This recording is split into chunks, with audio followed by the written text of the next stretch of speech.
L'entretien du jour sur Radio Semnose, Fabrice Oriot.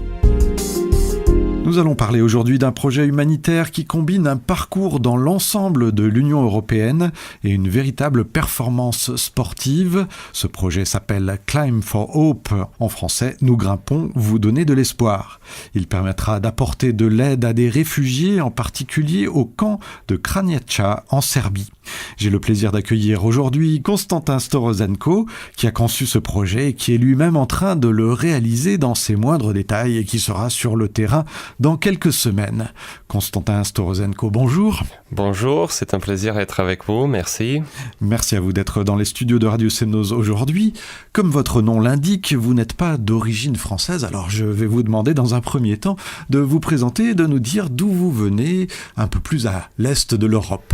C'est vrai, mon nom c'est Konstantin, je suis ukrainien d'origine. Après, on a vécu presque moitié de ma vie au Portugal et maintenant on habite à Annecy dans la belle ville de France. Voilà, vous avez donc déjà parcouru l'Europe d'est en ouest. Qu'est-ce qui vous a amené à cela ? Parce que c'est un parcours assez particulier. Vous avez été donc au Portugal, désormais en France. Oui, c'est vrai. J'ai déjà été comme un immigrant dans ma vie. Je comprends un peu cette situation qui on va parler tout de suite. Mon père, il était en train de chercher mieux conditions de sa vie. Il était au Portugal, il a trouvé du travail, ramené sa famille là. Maintenant, on est en France parce qu'il continue en recherchant de mieux travail, les rémunérations plus hautes aussi, et la qualité de la vie, la sécurité. Moi, j'ai trouvé un travail qui me plaît beaucoup. Maintenant, je travaille comme un guide touristique. C'est une agence ukrainienne qui fait des voyages internationaux. J'ai été déjà en Amérique du Sud, Europe, l'Asie, et ça me plaît vraiment bien. Du coup, vous parlez plusieurs langues. C'est pas toujours évident de trouver les mots, mais globalement, ça se passe bien. Oui, exactement ça. Effectivement, français, c'est ma 6e langue. Je parle ukrainien, russe, je parle portugais, espagnol, français et anglais. Vous êtes particulièrement sensible aux humains. Vous aimez ce contact-là avec les humains que vous rencontrez. Exactement ça. J'aime bien partager les moments de joie avec tous les clients quand on fait les voyages pour tout le monde. Et plus que ça, quand on voyage, on comprend que la félicité, c'est pas que recevoir, mais aussi donner à les autres. C'est pour ça qu'on a pensé en 2015 avec mon ami Pedro Castello de créer un projet qui va nous aider à nous de faire ce qui nous plaît, grimper les montagnes, mais aussi de partager et donner l'espoir à les autres. On a contacté ADRA Portugal qu'elle puisse nous indiquer où nous pouvons être utiles parce qu'on était déjà bénévoles à cette organisation internationale qui est présente dans 130 pays du monde. On était envoyé à Serbie. Été 2017, on était là et on a vécu une expérience, on va dire, extraordinaire dans le sens qui nous fait comprendre le besoin des gens à ce moment-là en Serbie qui sont réfugiés d'Iran, Irak, Afghanistan, Pakistan. Ils ont vraiment des besoins. Donc vous étiez dans ce camp de réfugiés situé, je le rappelle, à Krnjača. Comment est-ce que ça se passe, la vie là-bas ? C'est difficile. C'est vrai qu'ils n'ont pas trop de quoi manger. Ils sont en train de demander ces documents. Ils sont en train d'essayer de traverser la frontière en Europe. Ils ne savent pas quoi faire dans sa vie à ce moment-là parce que c'était un voyage assez compliqué. Des fois, ils n'ont pas sa famille avec eux. Ils essayent de trouver le futur pour sa vie. Konstantin Storoženko, tout à l'heure, vous avez utilisé le mot « félicité ». Alors, un mot qu'on utilise en français, mais qui, me semble-t-il, en portugais, en espagnol, signifie la joie d'être ensemble. La félicité, c'est encore une dimension supérieure, évidemment. Vous éprouvez véritablement, quand vous voyez la situation de ces réfugiés, ce ressenti-là ? Parce que dans une situation aussi difficile, arriver à la félicité, il y a beaucoup de marge.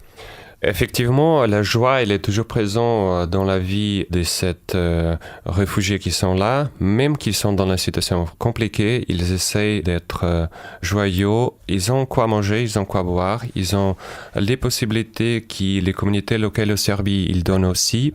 Je ne connaissais pas avant la Serbie, mais j'ai complètement changé ma idée par rapport à ce pays. La Serbie, c'est vraiment un pays qui accueille les réfugiés, les donne des opportunités. Pour moi, ça a été, en échangeant avec vous, assez marquant de réaliser que dans ce pays, qui n'est pas très grand, eh bien, il y a un réel souci des personnes qui arrivent en tant que réfugiés. Alors, nous allons nous pencher sur votre projet, Climb for Hope. Nous grimpons, vous donner de l'espoir. Vous allez parcourir plus de 20 000 kilomètres en traversant en 3 mois les 28 pays de l'Union européenne. Comment va se dérouler ce voyage ? C'est vraiment quelque chose qui nous donne envie.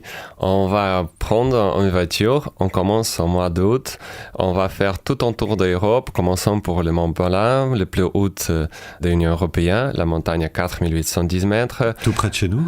Oui, on n'est pas loin d'ici. Effectivement, j'ai déjà été là 2 fois, cette sommet, ça me plaît, j'adore l'alpinisme et mon collègue Pedro Castella aussi.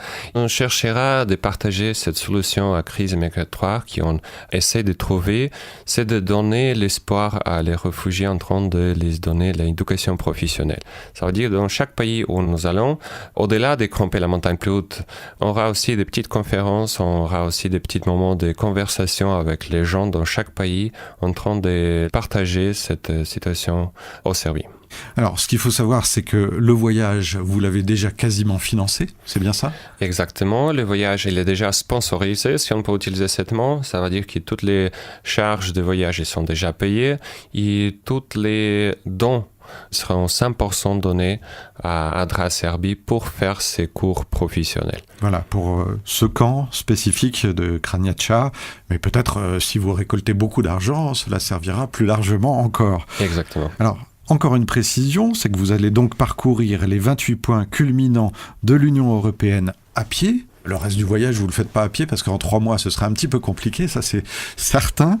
À chaque fois que vous marcherez, eh bien, pour 1 mètre, vous récolterez 1 euro. C'est bien ça ? Exactement. Le but, c'est on fait un voyage en voiture, on arrête et on grimpe la montagne. On fait les parcours à pied, ça nous plaît, on adore ça. Et on sensibilise les gens à partager 1 euro pour chaque mètre qu'on va grimper.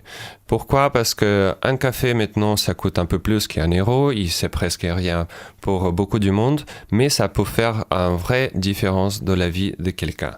Notre idée, c'est de grimper la montagne plus haute. Et la totalité de tous les sommets, ça fait 54 000 mètres. Et on sensibilise les gens de partager 1 euro pour chaque mètre grimpé. Un petit café qui ne veut pas bu encore une fois pourra changer vraiment la vie de quelqu'un. Constantin, est-ce que vous avez vous-même, j'allais dire subi, ça c'est parce que je vois les choses de mon côté, mais est-ce que vous êtes entraîné de façon particulière pour cette aventure avec votre collègue ? Oui. On a pas mal voyagé déjà. J'ai été à Patagonie, au sud d'Amérique. J'ai déjà grimpé les Mont Blanc 2 fois. On était au Maroc, en Afrique. On a grimpé les Jebel Topkal, la montagne plus haute de Atlas. On a pas mal voyagé aussi à l'Espagne. On était au Picos d'Europe. On a fait les montagnes aux Pyrénées aussi. On aime bien les Gredos, toutes les montagnes autour plus proches. On a déjà tout grimpé, enneigé aussi. Ça nous plaît. Donc c'est pas seulement un rêve, une utopie, c'est vraiment quelque chose que vous allez être à même de réaliser pendant 3 mois. Exactement, on fera ça n'importe avec quelle voiture, n'importe quelle condition. On essaierait d'être là au sommet pour partager cette belle aventure entre nous deux avec mon ami. Et aussi, on essaiera de faire toutes les montagnes plus hautes, sauf les cas de force majeure qui ne nous permettent pas. Mais le but, c'est faire toutes les montagnes, faire vraiment un voyage et après rapporter tout un documentaire à la fin de ce voyage. Voilà, alors on espère effectivement que vous réussirez à franchir ces 28 montagnes.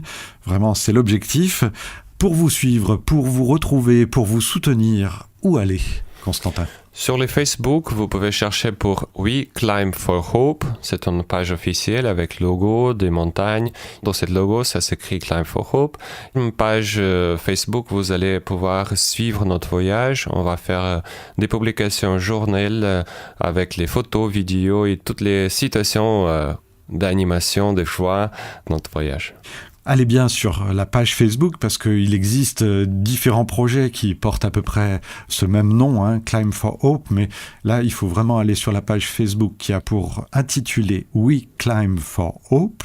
Donc nous grimpons, vous donner de l'espoir en français pour la traduction. Vous pourrez suivre par conséquent le parcours de cette équipe. Projet We Climb for Hope, je le rappelle, qui est à destination des réfugiés en particulier qui se trouvent en Serbie, de manière à leur permettre d'avoir la formation nécessaire pour pouvoir trouver du travail, pour pouvoir reprendre une autre vie ici en Europe. N'hésitez pas donc à vous rendre sur le site pour avoir plus de renseignements et pour suivre l'ensemble de ce périple. Et puis ceux qui n'auraient pas retenu l'ensemble des données, n'hésitez pas non plus à appeler Radio Semnoz au 04 50 45 45 69, 45 45 69, un numéro qu'en tant qu'auditeur vous connaissez bien. Constantin Storozenko, merci beaucoup. Je vous souhaite une excellente préparation pour ce Climb for Hope. J'espère que tout se passera bien et j'espère aussi que vous aurez l'occasion de revenir en parler sur les ondes de Radio Semnoz. Merci beaucoup à vous et bien sûr, on reviendra bientôt vers vous. Merci Avec beaucoup. grand plaisir. Au revoir. Au revoir.